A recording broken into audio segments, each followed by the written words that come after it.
Live from Tehran, you're watching Press TV's World News. Hello and welcome. As my colleague Kaveh was telling you, the biggest earthquake in the past 40 years, magnitude 7.5 quake rattles southeastern Iranian province of Sistan, Balochistan. Iran's seismological center says the major tremor struck an area between the cities of Khash and Saravan at a depth of 95 kilometers. Authorities say the quake has left only several people injured so far. Initial reports had said dozens of people were killed, but that has not been confirmed. Rescue workers are on their way to the quake-stricken area. The major quake has rocked neighboring Pakistan, killing at least 9 people and leaving 100 others injured. It's been felt in India, Afghanistan, as well as several Arab countries of the Persian Gulf as well. These images show people evacuating a building in Dubai the moment the quake struck. Local officials say very few people live in the quake-stricken area.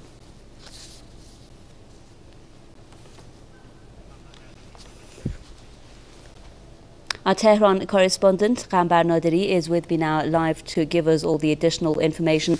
So, Gambar, a lot of confusing reports initially. We heard that dozens of people were killed. Now we're hearing that only several people were injured. First of all, tell us about the epicenter of the quake, what area exactly it was, whether it was a residential area, whether villages were hit by this quake, and also how basically authorities are dealing with it.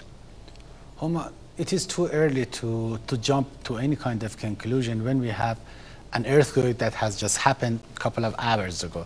Because as you just mentioned, rescue workers are still on their way from other provinces. We have rescue workers within the affected areas who are doing whatever they can and as fast as they can to pull the survivors out of the rubble. So it is too early to say how many people have been killed and what are the structural or financial damages. But for the time being, I think the most important thing to do is to save as many lives as possible. But for that, the rescue workers need all the help and cooperation they could get from the communities, from those who have been affected. I think the best possible thing people could do now is to stay calm and let the rescue workers, especially the Red Crescent Society of that local community, to do their, because they know what they are doing and they can only do the job in the best possible way if the communities cooperate with them. But we should also keep in mind that this is a very, very strong earthquake that hasn't happened in Iran for so many decades, as you just mentioned. So it is unprecedented.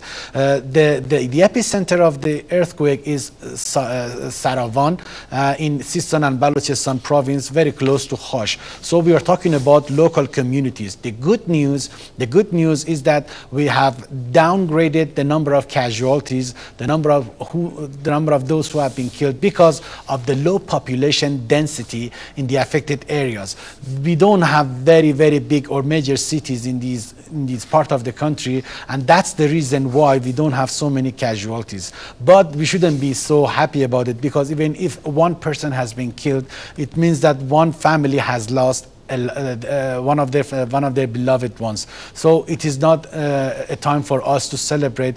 The best possible thing we could do now is to help as many people as possible, is to take as many people as possible out of the robbers, and to help as many people and households as possible. So the Red Crescent Society is doing their job. They know what they are doing, but that doesn't mean, my experience tell me from the previous earthquake in Bushehr province, that does not mean that they don't need the outside help. I'm not here to dictate anything to the local authorities or the government in the capital Tehran, but I think this is one of the most important moments for Iran. Iran should ask for assistance from the Red Crescent Society of other countries, and of course the Red Cross Society, which by the way has its main headquarters in the Iranian capital Tehran. I think they can do a better job, a much better job than just for us to see the Red Crescent Society handle this particular earthquake in Sistan and Balochistan province. Hopefully they would take note of this.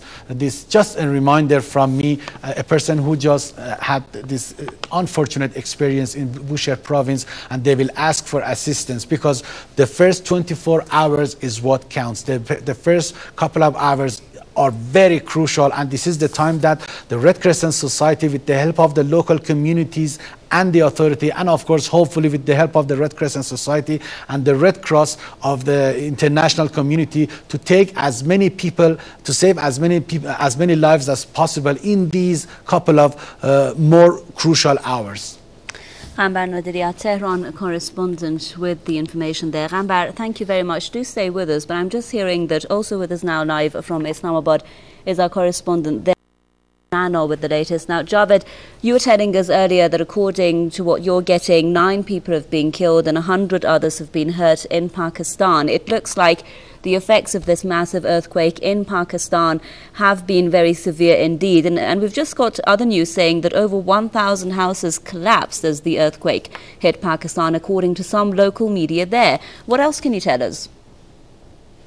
Well, but so far the situation remains unclear. What I can tell you certainly that as many as 9 people have been killed and more than 100 have been injured, and dozens of buildings and houses have been collapsed in the southwest of Pakistan, particularly the adjoining area of Quetta, and also more importantly the port city of Karachi. We have heard that the buildings have faced cracks, many buildings have demolished. But still, we are waiting some news coming from the border region shared between Pakistan and Iran, because that is a very remote region. We don't know of what exactly has happened there, because that is the region which is the epicenter of this earthquake. From in the northwest of the country, there are similar reports that in every city, in every small and big town, the big shake of tremor was felt, and so was the case in the central part of Pakistan, almost in all provinces, in all cities. But luckily, despite the fact that the tremor at the Richter scale is not different to that of what we have seen in 2005, the number of the casualties so far is perhaps not very high, but it's still unclear about the number of the people who might have been killed. Javed Rana, correspondent in Islamabad, there with us with the latest. Again, I'd just like to remind the viewers the breaking news that we keep on getting from the earthquake that's hit southeastern Iran, the southeastern Iranian province of Sistan, Baluchistan, and this coming just days after we heard of a similar earthquake, and we had news for you, of course, of a similar earthquake in the southern Iranian province of Bushehr. Gambar Nadiri is our Tehran correspondent with us live from Tehran. And Gambar, you were giving us all the reports about the Bushehr earthquake, and this has come quite as a shock, hasn't it? Another earthquake at this magnitude coming in the southeastern Iranian province of Sistan, Baluchistan, maybe because we were so involved in the aftermath of the Bushehr quake, we weren't expecting this to happen. But fortunately enough, Gambar, a lot of local officials coming out now are saying that we're lucky to announce that not a lot of people have been affected by it, that only several people have been injured. But you are telling us it's too soon to come to conclusions. Tell us why. Well, Homa, the experience tells me that in the previous earthquake, which I spent about 5 days in Bushehr province in different rural communities, I saw it with my own eyes that I experienced with my own eyes more than 150 aftershocks, some of them as powerful as 4.5 magnitude on Richter scale. So it is too early. We have to wait and see what would be the power of the aftershocks this time around. In the previous one, it was just 6.5 magnitude earthquake, but this time we're talking about 7.5. I'm not a seismologist, but what I know is that when the number goes up, the power of the earthquake, the energy that it releases more than doubles. So this means that we will certainly have aftershocks after this earthquake, and they might be even stronger than the previous ones, which were as strong as 4.5 magnitude. But as I said, it is too early, but hopefully I am wrong, and I hope that I'm always wrong. I pray God that I am wrong, but it is too early to say how many people have been killed, how many people have been injured, and it is just not the right time to talk about the structural damages and or financial damages, because now what is important is that these are crucial moments, these are crucial hours, and the rescue workers should save as many lives as possible right now, because if they waste time, if they waste their energy on unnecessary things, then they will risk the possibility, they will risk losing even more lives in the coming hours. But what touched me more than anything else in the previous earthquake was the dignity, the visible dignity and the patience of the affected communities. They were more than patient enough, and they did everything they could possible to cooperate with the rescue workers and the aid workers, and of course the Red Crescent Society and local authorities.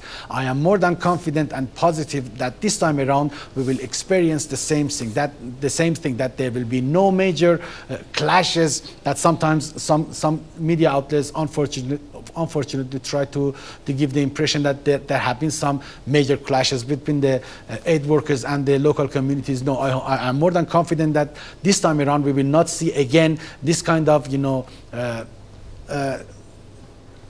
clashes or conflicts between the aid workers and the local communities.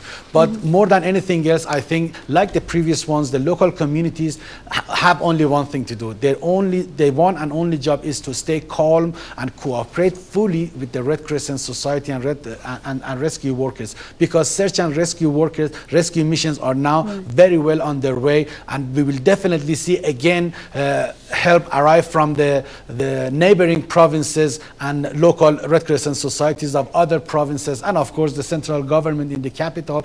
But as I said, it is too soon to call it a day, and it is too soon to talk about the number of casualties. But it is also very important for the local authorities to ask the central government in the Iranian capital to seek assistance from other Red Crescent societies in the neighboring countries. Remember, this powerful earthquake also shook many other countries, many other capitals, as you said, across the Persian Gulf waters, and of course Pakistan and India. So this is very serious incident, very serious natural disaster, and it needs and it demands regional cooperation to deal with it. So I hope that regional countries will take note of the seriousness of this earthquake, and they will avoid politicizing this particular natural disaster, because what we are talking about is saving lives and not politics. Ghambar Naderi, a correspondent from Tehran, with us there with the latest. Big thank you to Ghambar Naderi there for the information he was giving us. Again, the breaking news telling us that the Red Crescent of Iran has sent rescue teams to the affected areas. Up until now, initial reports were telling us dozens of people were killed, but now we're hearing other reports saying that only several people were injured in the earthquake that hit Iran's southeastern province of Sistan, Baluchistan. We're going to take a look at the other news for this hour right now, and we will be giving you updates as news of that earthquake attack.